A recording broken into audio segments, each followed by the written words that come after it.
because they had to be ready in the event that the serfs took it into their mind, which they did occasionally, not to play the role, not to accept the position. And then you needed a big guy on a horse with a lance to stick a few of these serfs to get the system back into its function. All the romanticization in the world doesn't change the fundamental role. A person, a military person, a police person, they don't produce anything. They sit around with a stick or a gun, waiting to beat someone with it, and they wait. Most of their most of their life is waiting. It's unspeakably boring. It's so boring that eating too many donuts is preferable. That's how boring it is. Okay? They are sustained, however, by the surplus. There's no other way to sustain a policeman. Someone has to pay for that uniform. Someone has to feed it. Someone has to provide all the donuts and the car and the horse or whatever it is. That's the surplus, which the appropriators of the surplus have to make available, because no one else can make it available. The surplus is the discretionary fund, if you like, of every society. Okay, I could tell you much more, but let's go on. Here's another one. Interest. The corporation, the board of directors, sends interest, gives a portion of the surplus to banks. Why? Because the banks give the corporation something which it cannot exist without. It's called access to credit. At any moment, the corporation, in order to survive, may need to buy an expensive new piece of machinery.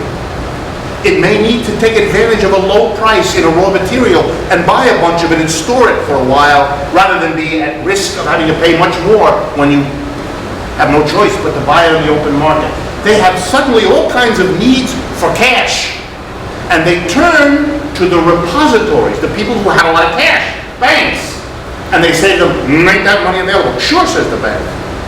But not only do you have to give me back what I lend you, but I want a cut of your surplus, because by lending to you, I'm creating for you an opportunity to make more surplus than you could otherwise, and I want a piece of the action. And every corporation does that. Do corporations who begin with their money, do they have to own the money? It's very important that you understand this, because it's a terrible mistake in the history of understanding. Modern corporations do not use their own money, hardly at all. Remember I said you started with a quantity of money. I didn't tell you where you got it.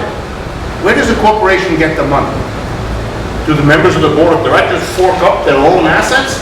Very rare. Sometimes, but very rare.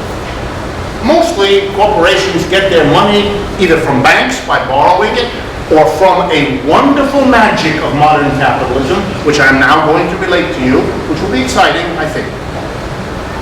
In modern corporate capitalism, in a system that has already been capitalist usually for a long time, and people are used to capitalism, you have developed a population that would like to get in on capitalism because they can look around and they're not stupid, and they see that the rich and powerful people tend to be these capitalists. So I would like to get in on it. So capitalists long ago figured out, hey, I can get the money I need to make surplus, put it through this process and make more money out of money, but I don't have very much money myself, but I can get other people to give me money. Banks will lend it to me. But there's another way I can get my hands on money. Here's what I do. I say to people, I have this piece of paper. It's called a common stock. And I'm prepared to sell you this piece of paper. Now, if you're a naive person who hasn't been through a proper education, you might balk, say, when the General Motors company comes to you and says, here's a piece of paper, and you can see by looking at it, maybe cost 1/2 of 1 cent to produce. And I will sell it to you for $40. Now, part of you goes, what? But if you're well developed, like in the United States, you don't even ask the question. You're eager to get a share of stock. And suppose you do it, you buy for $40 a share of stock issued by the General Motors Corporation. What happens now is really magical. You give up $40, which the General Motors Corporation takes and puts to work buying tools, equipment, raw material, hiring people to produce more value and sell it, and they make surplus with your money. What do you get for your share of stock? And the answer is pretty close to nothing. Let me explain. Does owning a share of stock give you influence over what the corporation does? No. General Motors, let's use that as an example. General Motors has outstanding, I would guess, 500 million to 1 billion shares of stock. So if you buy 1 or 10 or 100 or 1,000 or 1 million, you have no influence whatsoever. And were you ever to call General Motors and say, hello, I'm a shareholder, I have 280 shares, the laughter at the other end of the line will be therapeutic for you. How very nice for you, have a lovely day, go away. What do you get for it? Do you get money for it? Not necessarily. You're entitled to absolutely, it's very important, nothing. Nothing. There are many, many corporations who give the people who own their shares nothing. They've been in business for 30 years. They've never given any shareholder a nickel. Is the company obliged to give you anything because you are a shareholder? Answer, unambiguous, no. You have no influence. There's nothing you can do with this piece of paper, either than blow your nose in it, or if you can find someone more foolish than you could sell it to them. It's a negotiable, you can sell it. And indeed, most of shareholding is about that. It is purchasing with the hope that you can sell it later. It's a wonderful invention, because while you're hoping, the $40 you used to have is now over there. You have a piece of paper. Does General Motors ever have to give you the 40 back? No. Do they ever have to give you anything? No. Do you get a share of the profits? No. It's entirely up to the board of directors at their quarterly meeting. Board of directors meets every 3 months. At that 3-month meeting, they sit around and they decide. Let's see. We don't have any profit, so we're not going to give any to our shareholders. Can they make that decision? Yes. But here's a better decision. We have lots of profits. Screw the shareholders, we're still not going to give them anything. Yup. That they have the full right to do. There are many companies have been making profit for 20 years and have never given a nickel to any shareholder.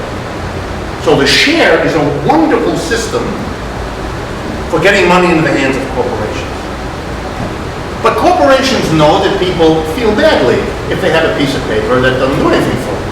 So over the years, in order to get more people to give them money for shares, they developed a habit.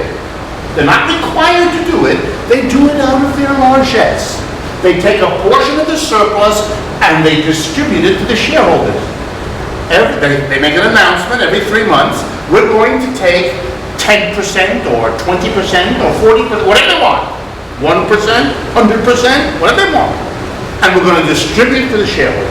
Every shareholder is going to get 6 cents for every share they own. So if you have 100 shares, you get a check in the mail for $6. If you have 1 million shares, you get a check in the mail for 6, etc. Okay? That's how, and that thing is called a dividend. That is a use by a corporation of a portion of their surplus to create a view of the company that is positive, so people will buy shares, new ones, in the hope of getting these dividends. By the way, can you buy a share because they pay dividends in the hope that they will continue and then they decide not to continue? That's a law. They can decide at any time to pay no dividend. No dividends this quarter, no dividends next quarter, no dividends for the rest of your life. And what influence have you got over that? Nada. Nothing. Zilch. Lawyers. It's another thing a corporation does with its surplus. Why? Well, because under the modern law in the United States, when you buy a hamburger, and you drop dead 10 minutes later, your family has the right to go to the Burger King and say, you killed my mother. And if you're very lucky and have a good lawyer, you will require the corporation to give you money or give the estate of your mother some money. And the corporations know that, so they need to have a group of people working to keep this corporation going. Otherwise, they would be killed by lawsuits. By the way, if this is our chair company, does the lawyer help make chairs? Of course not. Does he have anything to do with the production of what the company makes? No. But he's crucial. He must be there. Otherwise, this capitalist cannot survive. From the capitalist point of view, it's just as important to have a lawyer who has nothing to do with making chairs as it is to have a worker who makes the chairs.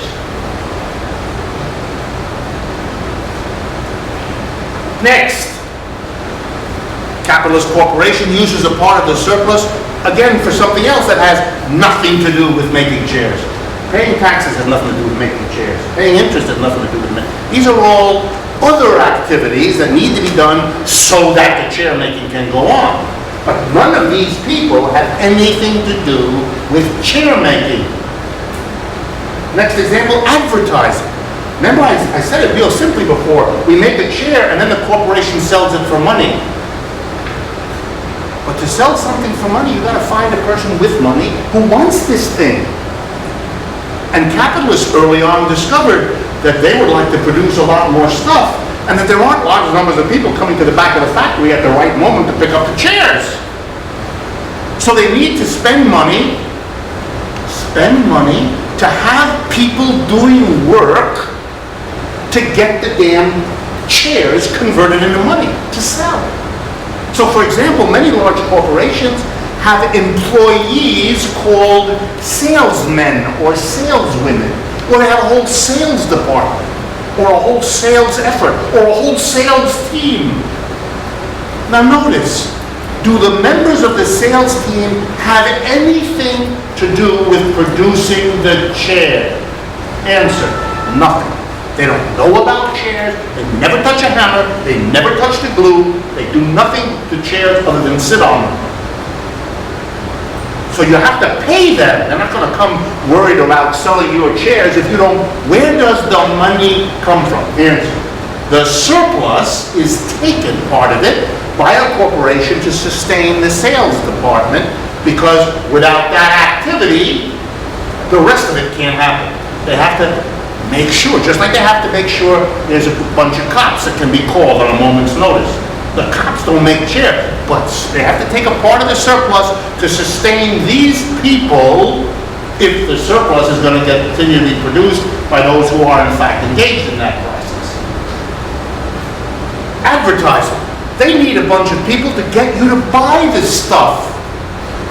If they want to make a lot of surplus by hiring a lot of people and making a lot of chairs, they got to be sure to sell this stuff. So they've got to develop a